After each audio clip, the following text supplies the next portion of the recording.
Казахстанцы возмутились поведением мужчины и женщины, которые устроили допрос с угрозами гражданину России.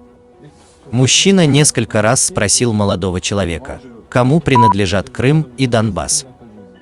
На очередной вопрос россиянин от испуга ответил, что Крым казахстанский, после чего мужчина все-таки применил силу. Крым чей, сука? Я еще раз что-то слышу, я тебе, блядь, ёбну. Украина? Да. Донбасс чей? Украина. Астрахань чей? Украина. В смысле Украина? Долбой, это, сука, казахские земли, которые вы, блядь, русские, спиздили у нас. Ты же, блядь, приезжий, пидорас, я здесь живу, на втором этаже, я тебя ни разу здесь не видел. Кому ты, блядь, лечишь, нахуй, долбоёбка? Кому лечишь я тебе? Че, сука, мобилизация началась, решили съебаться, да, из страны? Я здесь живу. Сука, не ори нахуй, что ты орешь? Что ты орешь нахуй? Пообщаться со мной хочешь по-другому? Ну, сука, я тебя разгандошу сейчас. Женщина назвала приехавших в Казахстан граждан России диверсантами и потребовала вернуться домой.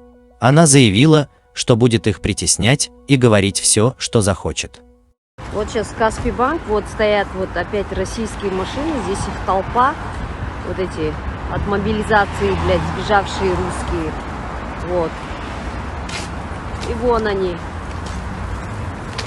тоже возле банка уже который день, в банк зайти вообще невозможно. Диверсанты, сбежавшие от мобилизации. Граждане Российской Федерации, сбежавшие от мобилизации. Вот, посмотрите на эти лица героев. Халайсын, что, как, нравится Казахстан? Отличный Казахстан.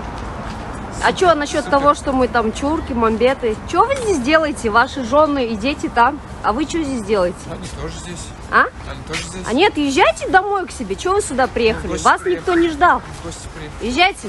В гости приезжают тогда, когда зовут. В курсе, не в курсе? Нас позвали. Этикет. Нас тут родственники. Я тебя не звала. Ты нет. Уезжай. Да, давай. Уезжай. Чего ты здесь руками машешь? Вам здесь никто не рад, понятно? И мы будем вас притеснять. Давай, Чего киваешь головой? Чего давай? Иди. В смысле иди? Дальше.